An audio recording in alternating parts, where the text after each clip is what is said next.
for this evening introduce Sarah Stones, who is the founder of Sarah Plain Motivations, Plain Sailing Motivations, and it's a coaching and motivation and educational company. And Sarah is here to talk to us this evening about positive psychology. Sorry, was it positive psych? Sorry. Yeah. Yes, it was. There was a Yeah. terminology you said, positive Yeah. psychology and the power of community and connection. I'm going to pin Sarah now.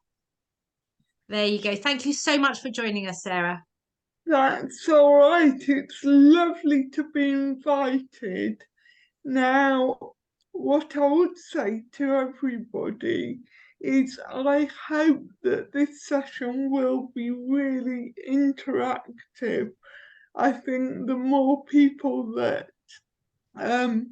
contribute thoughts and ideas, the more that we can all take away different ideas from this. And the other thing is, I haven't had an awful lot of time to prepare this, so the more we talk, the more the deeper the insight that we'll get.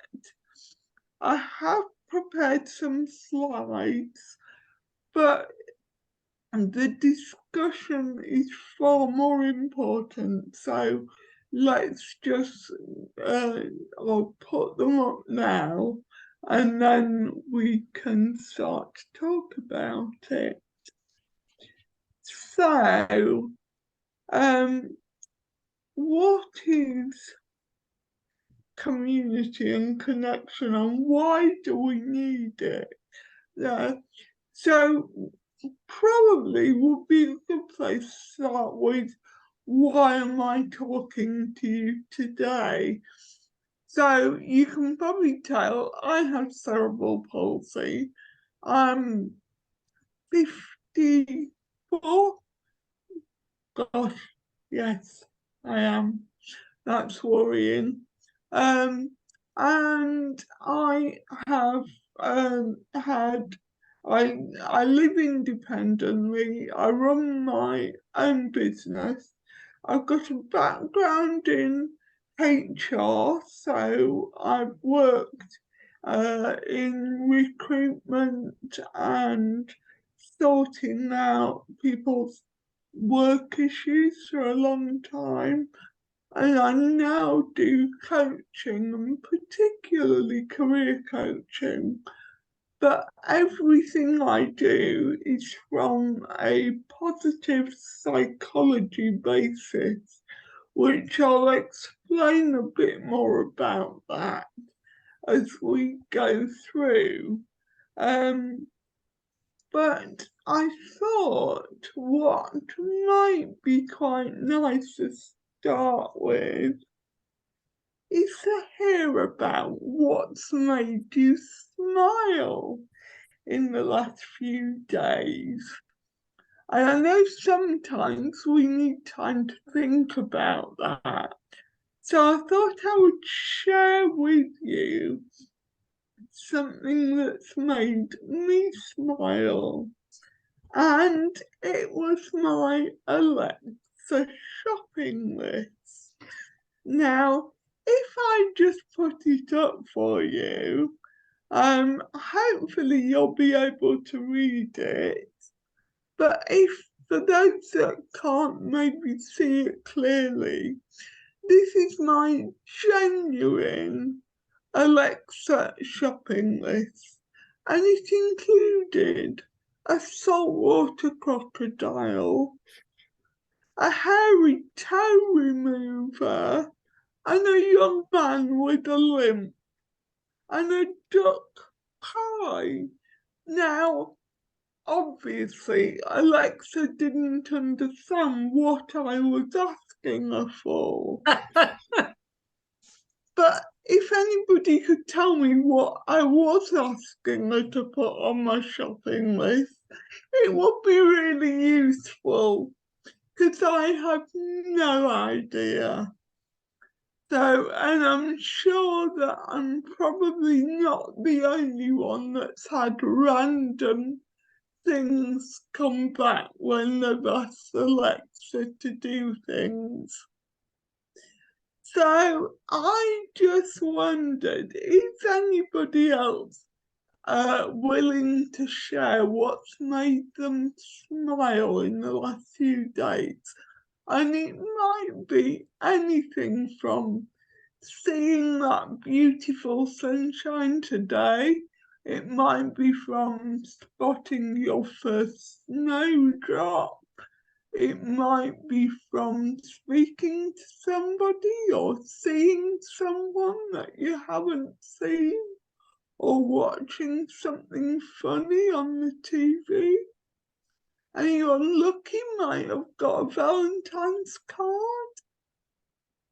So, is there anyone that would like to share? I'll share. Oh, go on then, Emma. You go first. No, well, mine's a bit sentimental, but it was my husband's birthday on Sunday. And we managed to take 3 children and 2 dogs to the pub and for a walk, with nobody arguing, nobody falling over, and bringing everybody back in one piece. So that made me smile that we actually achieved it. That's amazing.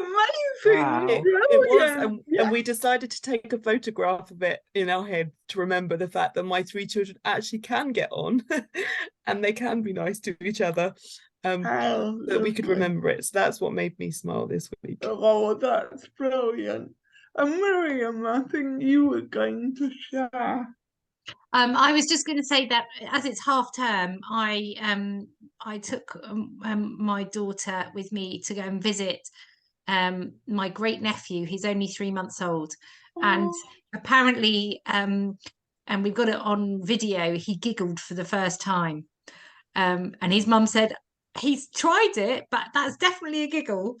And it happened when we were there, and it was just like one of those priceless little moments that as this little 3-month-old baby is slowly evolving into the world, that I just felt very, really, it just really enjoyed being able to be part of that. So that was a very special moment. Very special. And I wonder if Miriam or Emma, you're able to read what we've got in the chat. Yeah, I can do that. So Becky's colleague made her smile today by just turning up. We've been severely short-staffed, so it was great to see her. That's so good. I empathise with that, Becky. Are you doing okay? Oh, she might be on mute. And who else? Yeah, sorry, I'm sort of okay. It's been a bit bonkers, hence the reason I'm sat here trying to drink a drink and have only just finished my tea. So, but you were pleased to see your colleague. Yes, very. Brilliant, brilliant, brilliant. and Katie said that the pub's her favourite place. So. Oh yeah. Oh yeah. Well, there is a reason for asking you to share things that have made you smile. And if anyone wants to do that as we go on, then do. But actually, laughter releases some really important hormones called serotonin and dopamine. And they really make us feel better. They lift our mood.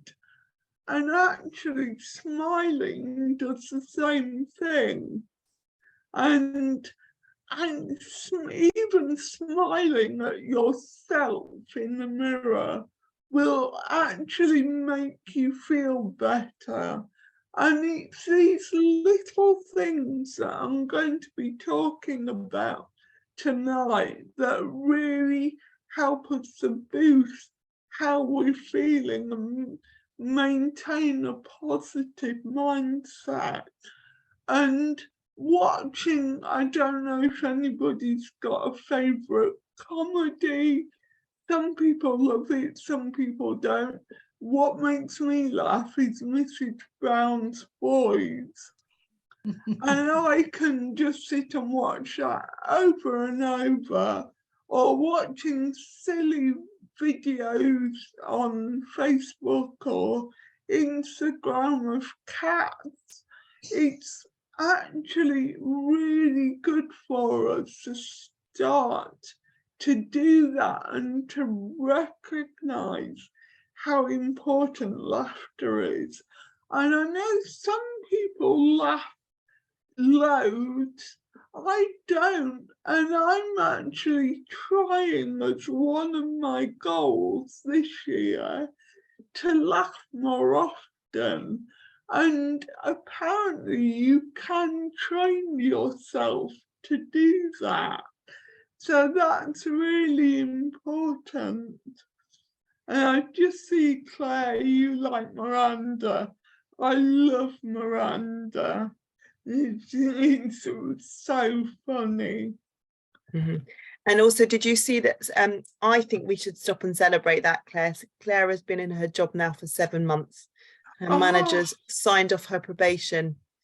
So she's there now. Yay! I think that is worth celebrating. That's brilliant. Doesn't feel like 7 months ago, though. No, it's gone by quite quickly, which I think is a good sign. Yeah. It's been going well. What job do you do, Claire? I work in the admin team of a GP surgery. Gosh, that's a busy job. Yeah, but it's non-patient facing, so I literally just do the computer documentation basically. So I'm not dealing with stroppy patients or anything like that, unlike probably Becky is. I don't know. Yeah. So I'm very lucky in that respect. I'm not right at the sharp end in that sense. But you're doing a really important job, aren't you? Yeah, and I'm also really spoiled that it's only afternoons as well. Oh, so that works around my needs really nicely. Yeah, super. Brilliant, Claire. Really brilliant. Can I share a program that I've just started watching? I'm not meaning to change. You're talking about Miranda. I have started watching Little Sheldon with my son, my 9-year-old, which has been making me laugh out loud. And like you, Sarah, I don't think I laugh a lot. Like, not that I'm not happy, but that really made me laugh out loud because it's he's very, very literal and he makes me laugh. I've written that down, Emma, to watch an episode. It's quite funny. Thank you. I think it's really good to share things that have made you laugh, because some of us might find it like I wouldn't have looked for a children's TV program because I haven't got any children around me. So I became interested in motivation and positive psychology about 7 or 8 years ago now. And what really shocked me is until about 20 years ago, nobody had studied what we need to maintain a positive mental health. And all these psychiatrists and psychologists up until that point had always been studying what happens when things go wrong with people's mental health. And there was a chap called Martin Seligman who suddenly started thinking, well, actually, let's look at what we need to keep that positive mental mindset, and let's see if we can encourage people to do more of that, so that actually we do stay in a more positive place, which to me made perfect sense. So what they now call it, positive psychology, is that actually makes life worth living and what makes life really good. And what I wanted to do tonight, just before we start talking about friendships, is tell you about these really important things that we need to maintain our really positive mental health. And if anybody wants to, has got a pen or a piece of paper, or maybe both, or have you got your phone, you might want to just make a few notes just about, because it would be really good at the end of this session if anybody that's come up with a really one thing that you might be able to do, maybe on a daily basis, that you think would be really good for you, then it would be brilliant if you could share that at the end of the session. So they call it the PERMA model, and PERMA, you can see, has these, it's an acronym, and the first part of that is all about positive emotions.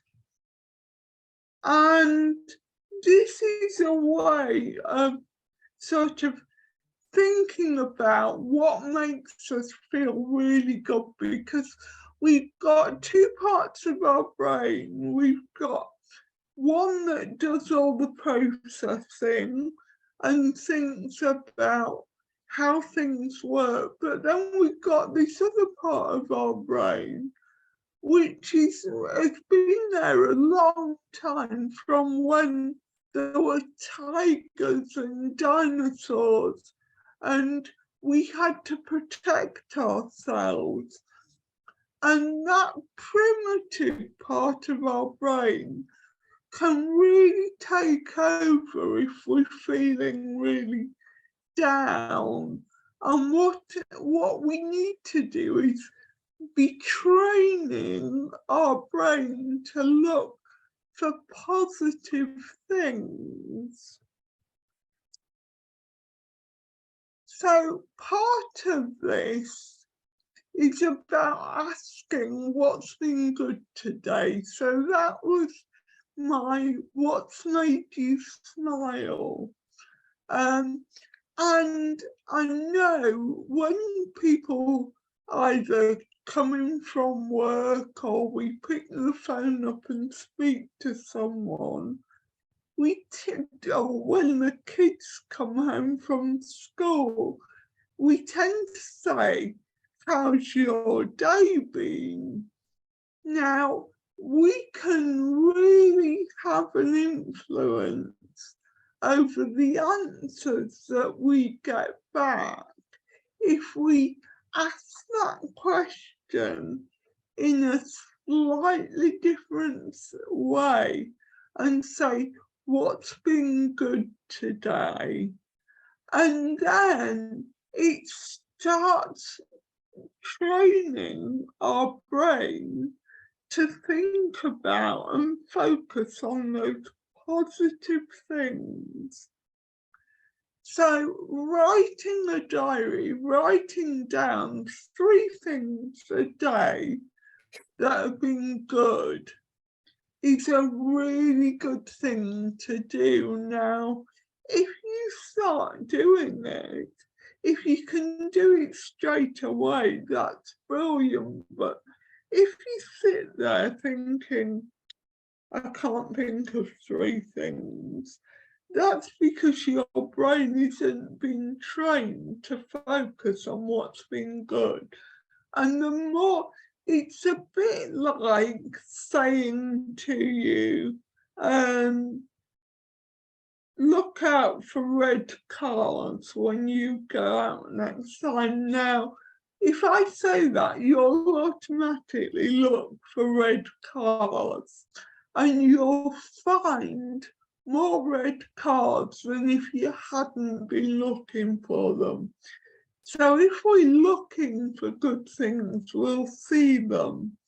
So today I could say actually 3 good things. One is talking to everybody now. That's really good, and I know that hopefully you'll all go away with things that you can do.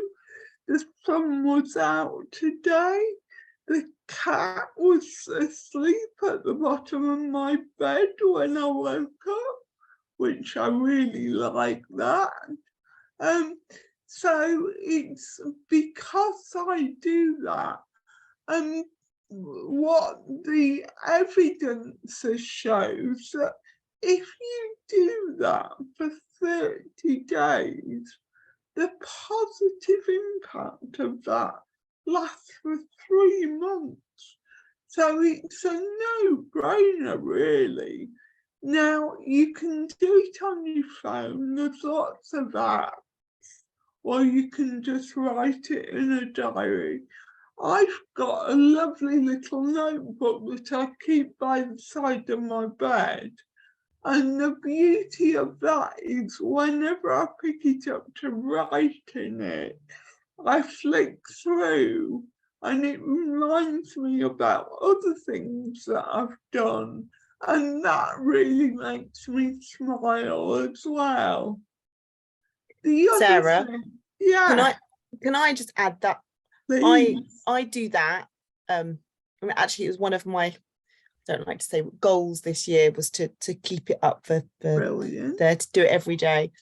And I found that doing it at night time, I was too tired. So I've moved it, and I do it before I start work in the morning. So as I sit down, before I put the computer on, I do it then, and it actually puts me in a good frame of mind for the rest of the day, because I've focused my brain on the positives.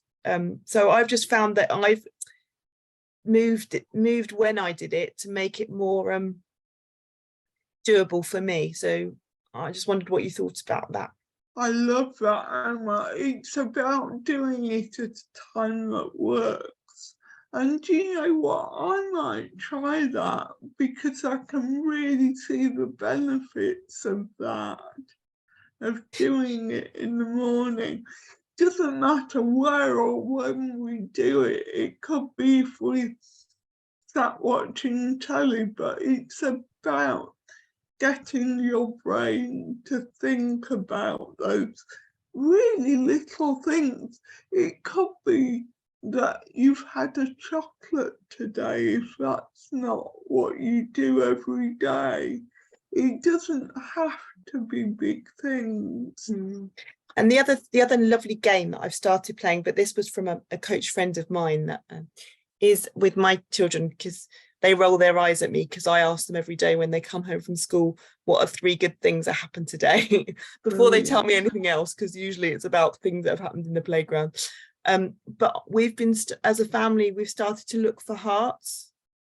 Oh, I like that. When we're out and about, it's trying to find hearts. And you'll be amazed the amount, especially in February, but in other times, things that just look like hearts. Clouds, leaves, we've found stones, very different things. I think that's also a good little, as a fun way of training your brain. Yeah. The other thing, I've just looked at the picture on my slide, and the other thing is about how you could have a gratitude jar. And I know someone that has a jar in the kitchen. And like Emma's just said, when their children coming from school and when everybody gets in from work, they write things down on a bit of paper or a post-it note, and fold them up and put them in a jar. And then at the end of the week or on a lazy Sunday morning, they take them out and read them all out, which is another lovely way. And the more times you read them and hear about them, you get that burst of serotonin and dopamine every time you think about it. So just before I move on, the last thing I wanted to say about this is about the news and social media. Now, I don't know about you, but there's some horrible things happening in the world, and it seems to be on an ongoing basis. Now, I want to keep abreast of the news, but I don't need to be hearing the news every hour of every day. Now, for me, I certainly don't want to be listening to the news just before I go to bed. So it's about choosing when and how you keep abreast of the news and whether you actually need to. So, and that's going to be personal choice. And I know, Claire, you just said you spend too much time.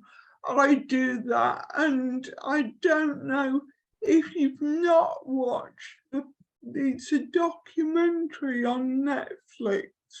I can't remember what it's called, but it's all about social media and how it is designed to keep us on those pages.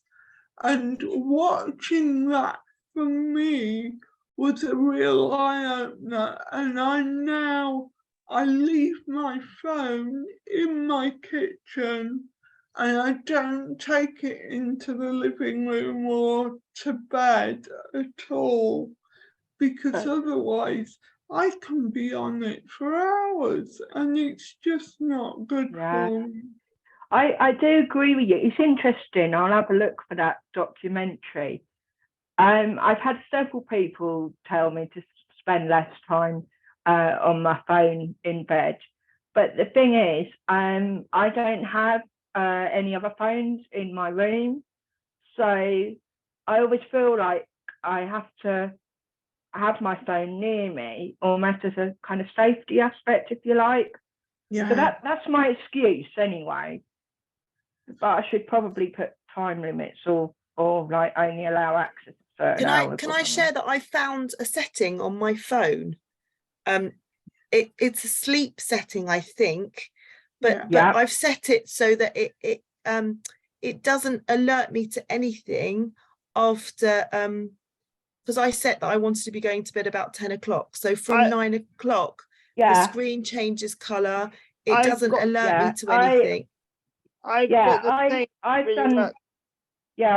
that before as well, but it doesn't stop me sort of choosing to to look at stuff. And the thing is, like, maybe put it across the room from your actual bed so that you can't actually get up that easily to it. I'm like Claire, I can set it to go to sleep, but if I'm on it, it's really hard. But it's being very aware of it and trying to change that. Becky? There are two things. I'm a bit weird because I don't really do social media anyway. I'm a bit old. I'm not that old, but I'm a bit old.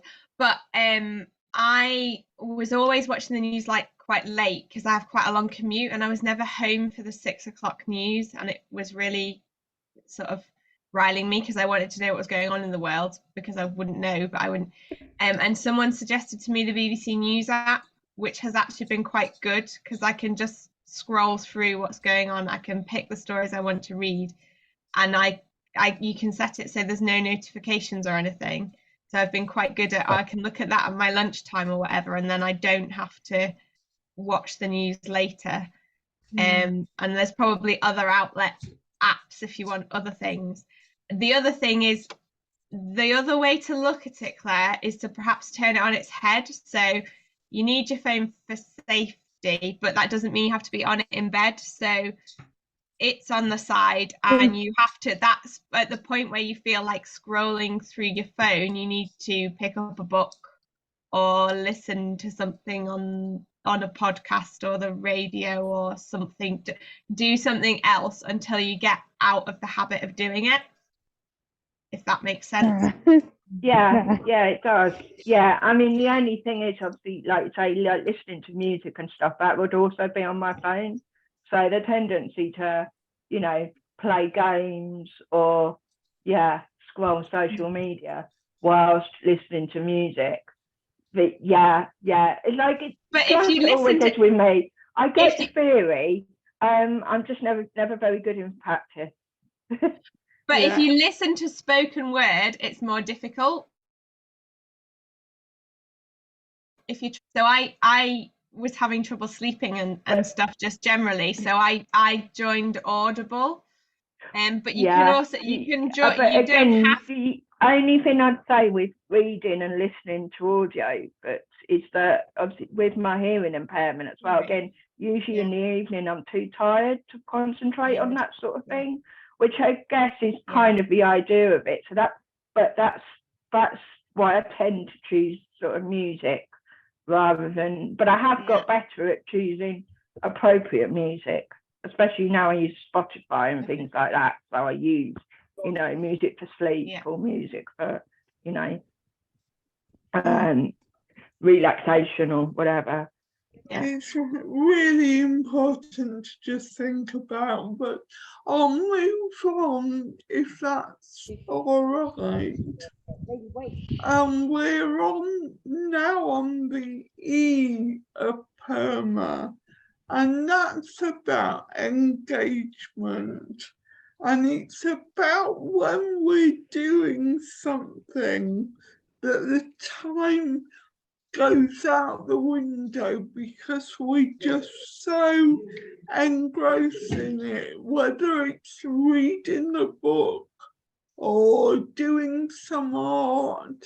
I don't know what other people do to get that engagement. Let's leave aside social media because I think that's a different type of engagement, but this is actually doing something that you really enjoy doing. So the next one in PERMA is relationships, and we will come back to this. But obviously we all need to have people around us, and it really enhances our well-being, whether that's friends, families, support workers, neighbours. Having relationships, I'll say with a small r, but having those connections is really important for us. And it's actually having that sense of belonging. Now, it could be just looking at old photographs with friends and family. It could be about connecting on Zoom. It could be about writing letters. And we'll talk about that, as I say, at the end of this. But relationships are really important for us. And then it's about having meaning. Now, this could be about doing something for other people. It could be about giving our time to help somebody else, whether it's on the phone, whether it's on, and I will mention social media here because those connections, whilst we recognise what a drain social media can have on our lives, it can also be a really good way of connecting with people and being part of those communities online can be really important. This photo was one that's quite old now, but it does make me smile because during the pandemic, I one day made a chocolate cake and I just took slices of it to my next door neighbours, and I was trying to work out how I would carry it round, so I put it in the basket and took it on my tricycle. But it's about actually helping. How can we help other people and have a meaning and a purpose? And the A is about accomplishment, and it's that sense of actually I did that, I finished that, or I got that done today. And I don't know about you, but if I can end a day feeling like I've accomplished something, then I go to sleep much happier than if I don't. Now, this can be about setting yourself some daily goals. And we know that if we think about them the night before, so as you're going to sleep, lying in bed, just think about what do I want to achieve tomorrow. Now, it might be that you want to put some different clothes on. It might be that you want to go shopping. It might be that you just want to be able to sit up. It varies depending on what's in our lives and what we're able to do. For some days, actually just being able to get my dinner ready is a real accomplishment, and to put it on the table without spilling it. For other days, because my CP varies, I can do much more. And it's really important to set those levels of achievement at something that you are going to be able to do. And if I've got a list of things, it might only have 2 or 3 things on it.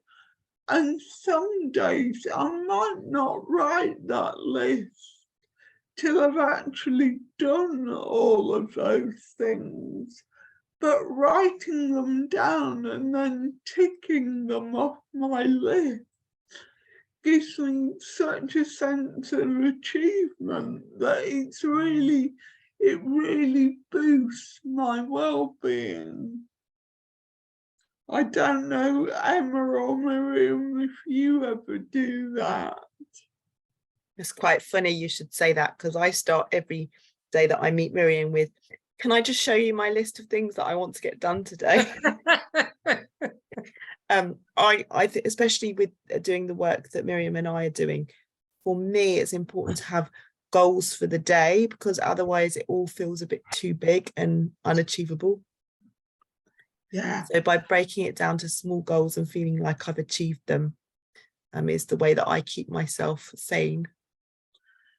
And you've just made a really important point there, Emma. So even if it's something like getting dressed, Yeah. for some of us, it might feel like a huge goal.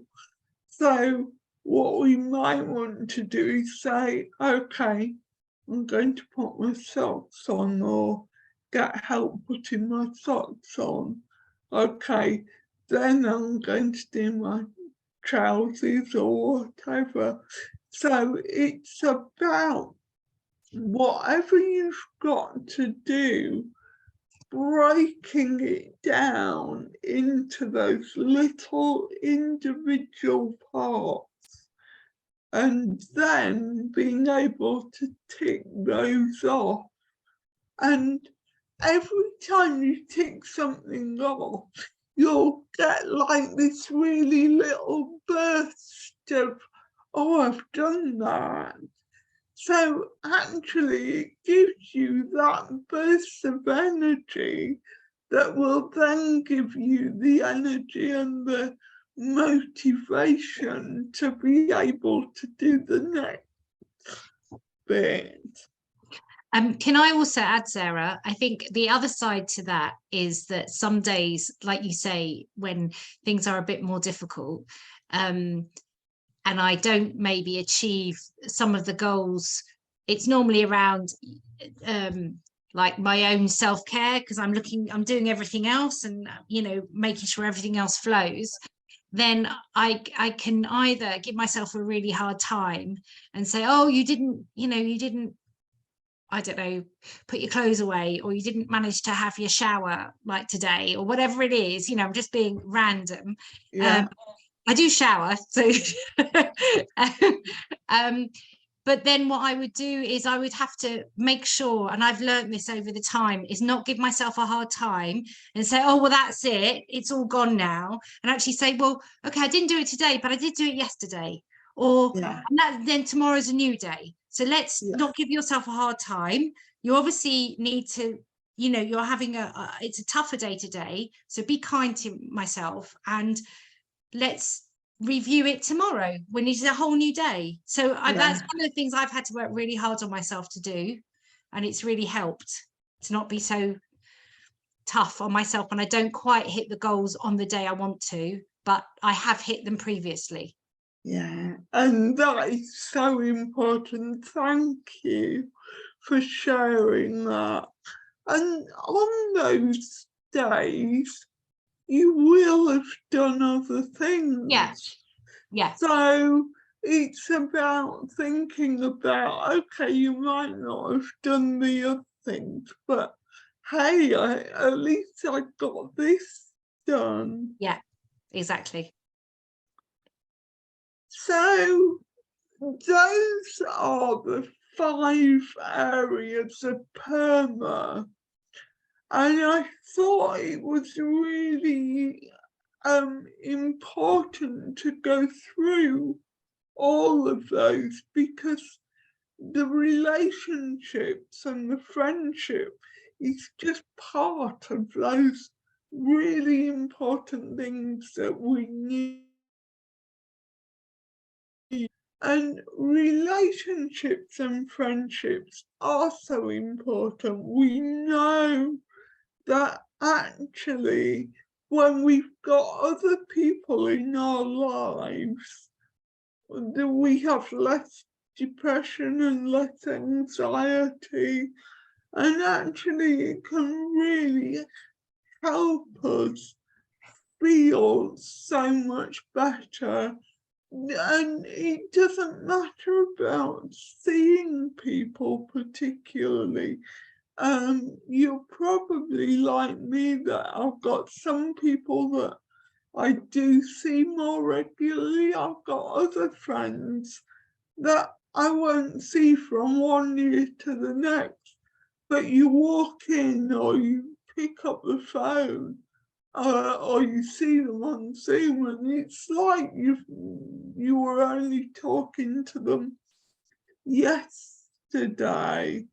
But it can be really, really hard to actually make those new connections. And what I wondered if it would be really useful to talk about now is, how do people make those connections? So if you might have plenty of people in your life, but where do you see them? And let's just talk about how we can help each other to sort of maybe just move out of that comfort zone, because some of us will find it much easier to talk to and meet new people than others. So for some of us, going to a club meeting locally might be really difficult. So we can do that through groups like this meeting online, which is brilliant.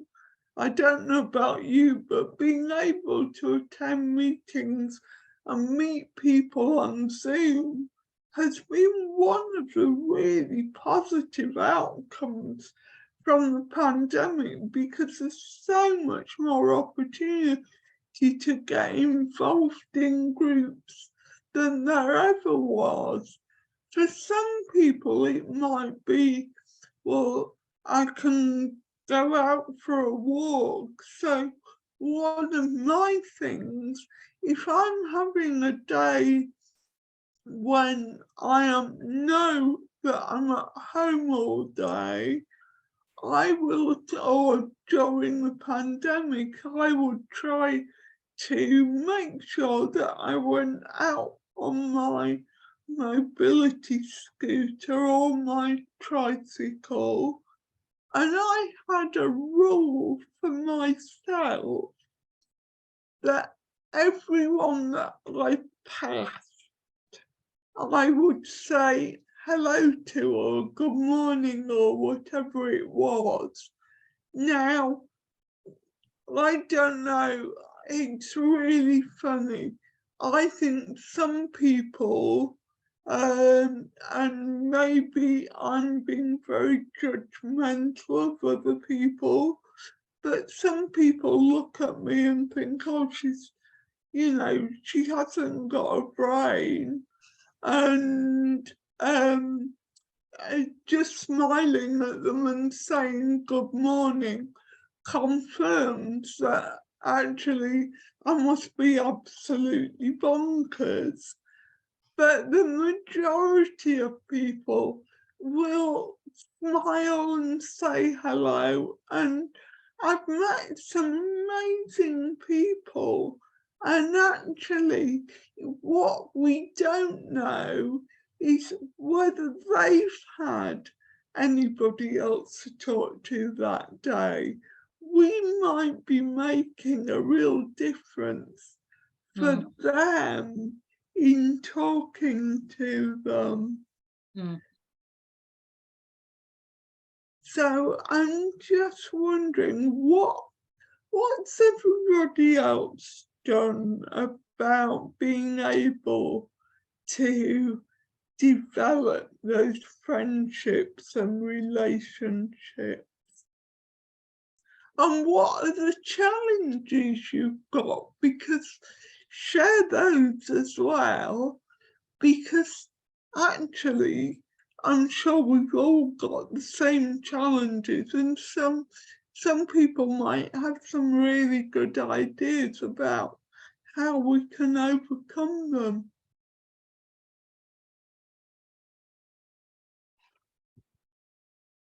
I think the thing that I would say as well, that I've tried to learn, is that when you're in a group of people, some people might know each other more than others, but the ones that don't know each other that well are probably just as nervous as each other. Yeah. And that kind of helps me come up with those abstract ice-breaking conversations to just start a conversation, and then everyone starts warming up to each other. And I do try and avoid initially the people that obviously know each other, because it's very difficult to get into that conversation with them. It is. And it's even more difficult if you're in a wheelchair or a scooter, because especially if it's a standing conversation face to face, because you're at a different level. I think for me, I found it more difficult to. I enjoy meeting different people with different experiences and of life, and in living in different ways to me. And I used to get a lot of that through work or through attending courses. But since my life has narrowed a little bit in terms of not being out and about doing courses or not actually being in a workplace, that's where I've struggled a little bit with meeting new people. And I like meeting new people. I find that exciting. So I think that when you're not at work, that's been difficult for me to do. Yeah. Has anybody else got any things that they've found difficult, or things that have worked really well for them? Tony, do you want to say something? You've got your hand up. Oh, sorry, Tony, I missed that. Can you hear me? Yes, we can. Good. Where was I? Oh, I forgot what I came to say. Oh, yeah. Well, I live in a village. And because there are a limited number of people in the village, if I go walking around the village, I do tend to see the same people again and again. And through familiarity, I do get to know them. Well, maybe that's only cursory, but it is funny because, as Emma said, I fell over about 4 or 5 weeks ago, and it was dark, so I shouted, "Help, help," and somebody came out and walked me home, and I got chatting to him, and I knew his partner because I had done some dealing with her. So we had a very good conversation together. And as a result of that, he said, "Oh, it'd be really good to meet up regularly and go for a walk." So I think that if you make a little effort, people are always willing to make that connection. And there was a good podcast a week or two ago. There's a podcast called Instant Genius, which is run by the BBC Science Focus Unit. And Sorry, Tony, can I ask, what was that podcast run by? The BBC Science Focus Unit. The BBC Science Focus produced a magazine every month, and they produce a podcast twice a week. Okay. So, sorry, can I just pause you with what you said before so that we can all understand? Because normally you have your camera on, so I can see your mouth moving as well. I'm sorry. No, it's fine. It's so fine. I'm just checking that what you were saying was that you met somebody while you were walking home and you just got into a conversation with them? No, I didn't. When I fell, Oh, when you And- fell, yes, yes. Okay. I shouted, help, help. And so the man from an opposite house came out Right. and helped me get up and offered Amazing. to walk me out. And it was really good to chat with him. And I emailed his wife afterwards because I had some correspondence already with her. And then after that, he said it'd be really good to go walking regularly together. So I would sort of say in summary to that, I'm really pleased you met them, and obviously you had correspondence, but maybe falling to get to know people is a little bit dramatic. I totally agree.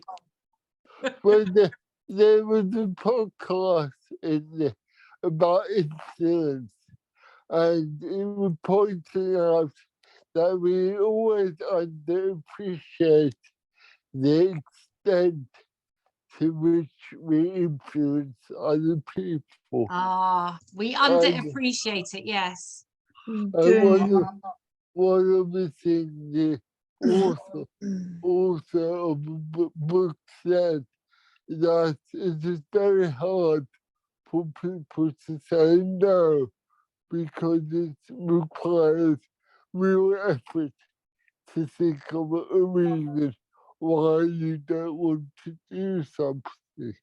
And it's really useful to appreciate that, because if you realize that it's easier to say yes than making the request, or making a request becomes a far more positive experience.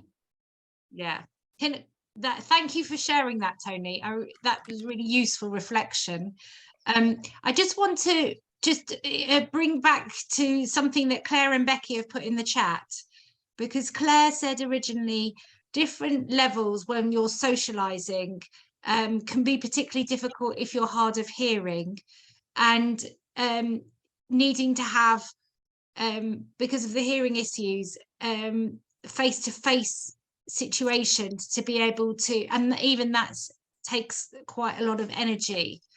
And then Becky agree about needing a good increased level of energy for situations with lots of people and or new places. And it's not always easy, especially if you haven't had much sleep, because you're worrying or excited about going, or where you have to go and travel to. So I suppose that's, I suppose that's also looking at preparing yourself for something that you know might be quite tiring.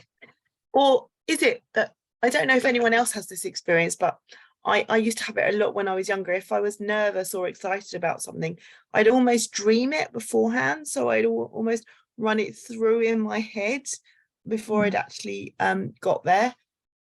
And in some ways that was a good thing, because I'd kind of self-prepared for the eventualities that might occur, and I'd already realized that I could be successful, and that helps. I don't know if that makes any sense to you, Sarah. It does completely, and it's a really important point, Emma, that our brain doesn't know the difference between imagination and reality.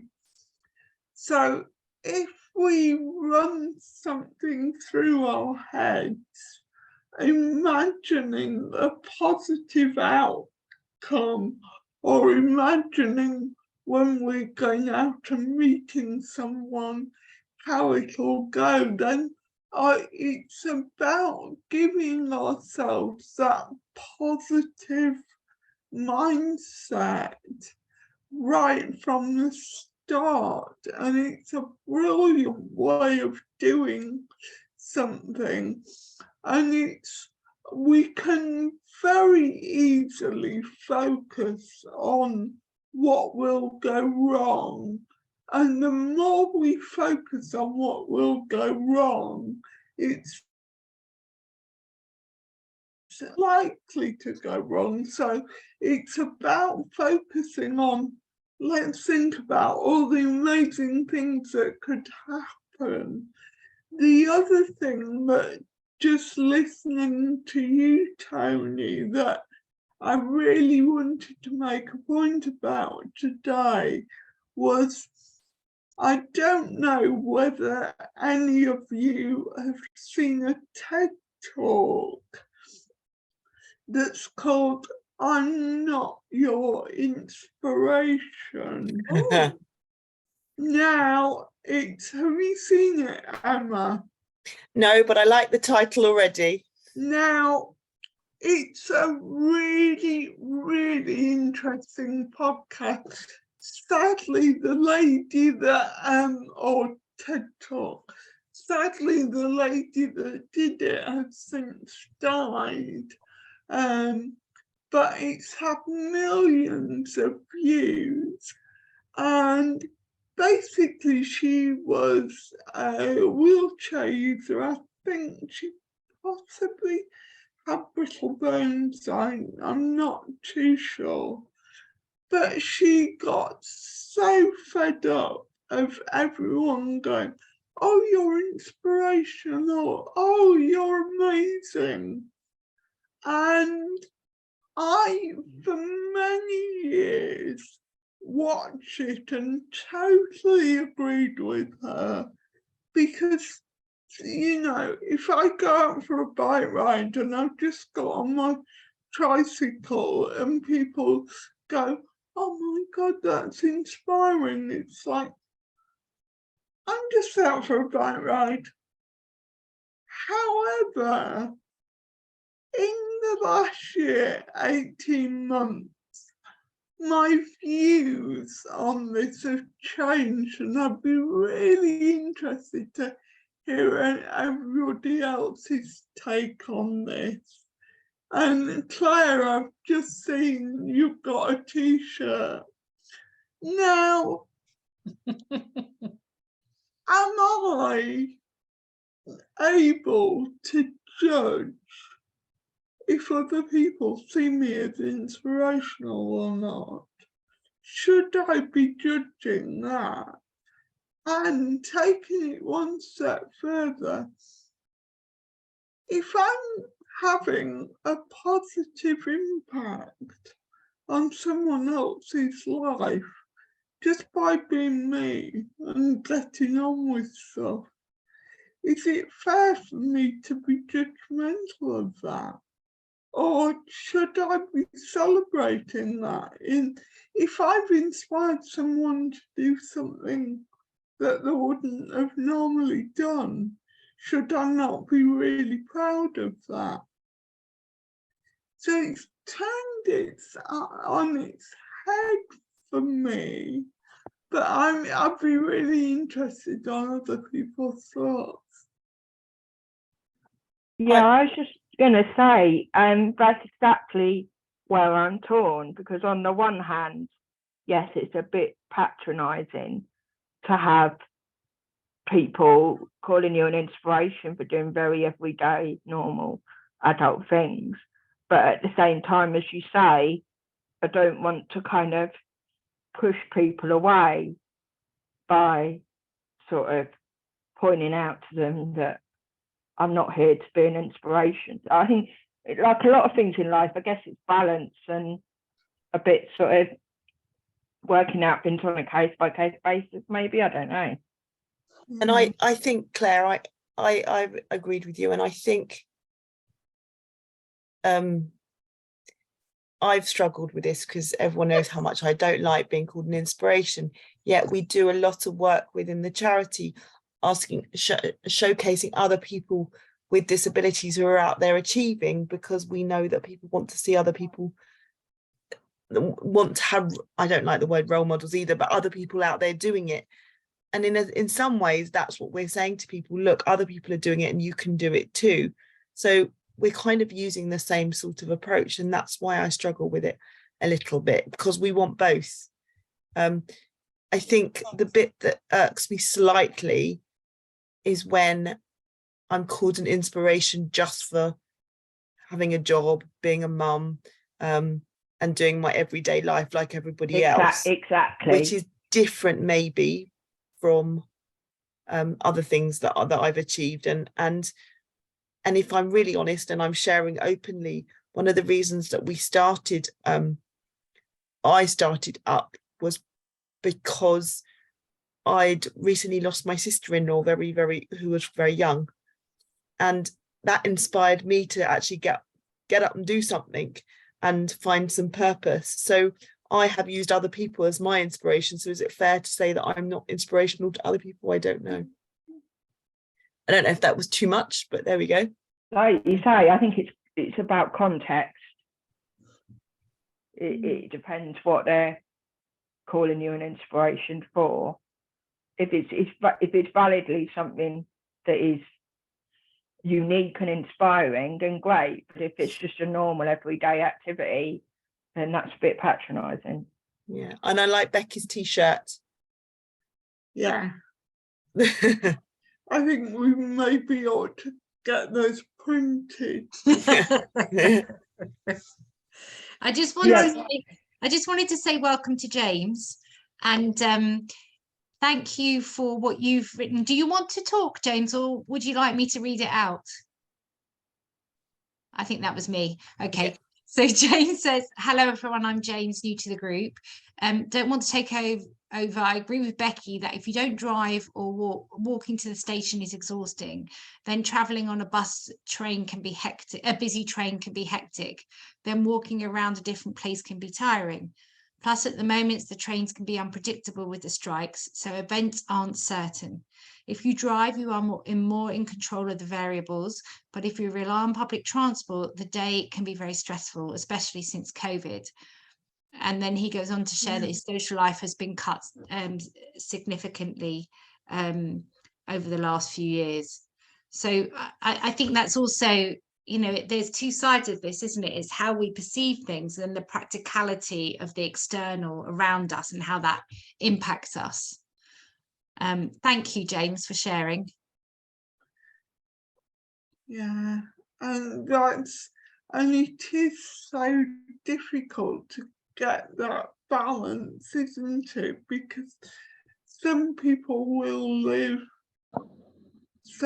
in places where there's quite a tight-knit community, but other people, if they're living out in the sticks or where there isn't a community there, it can be really, really difficult.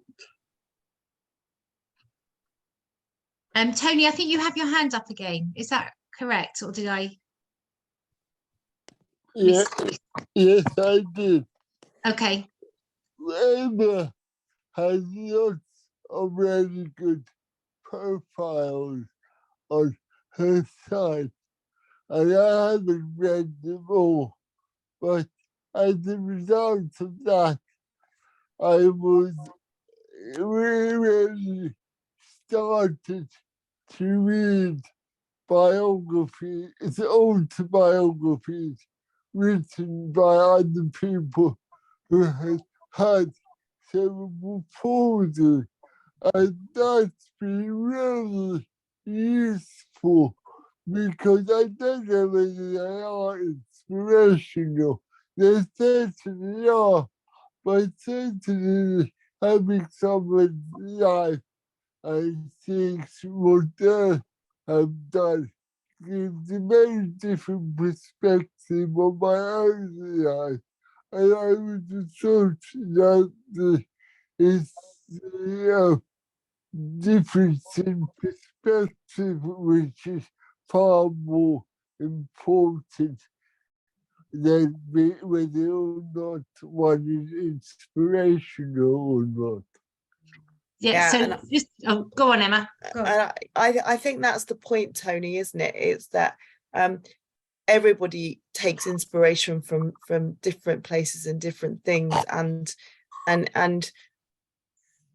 I guess I hark back to what Sarah said, is that different people are going to take inspiration from different people, and actually we should start thinking that as a compliment and not judge their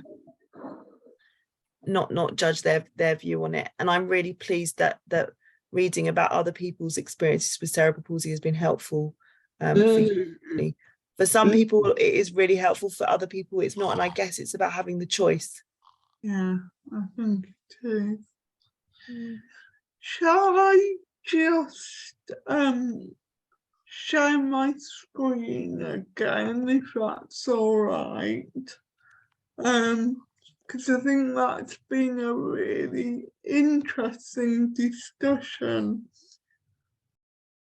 This really struck a chord for me, because for some of us, going online and talking to new people, even standing in a queue at a bus stop or in a shop, it can take a huge amount of courage to start talking to someone that you don't know. But actually, it's about stepping out of that comfort zone, and you never know where that's going to lead you. So this is where I thought we'd be when I stopped the slide, so I forgot to show you that. So I hope that sort of that discussion has been helpful. And I thought, just to sum up all around this idea of positive psychology, we talked about writing down good things. We talked about asking positive questions. We also talked about the importance of smiling and smiling at yourself. Keep a mirror quite close by and give yourself a smile if you need an extra shot of dopamine and serotonin. Positive action, actually doing things. Exercise obviously is always good for us.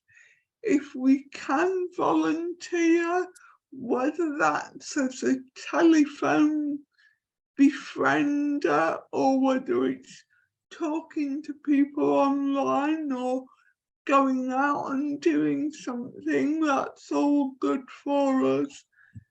Random acts of kindness are so important, and we know that the benefit of doing a random act of kindness is as beneficial to us as it is to the person that actually you're giving that kindness to.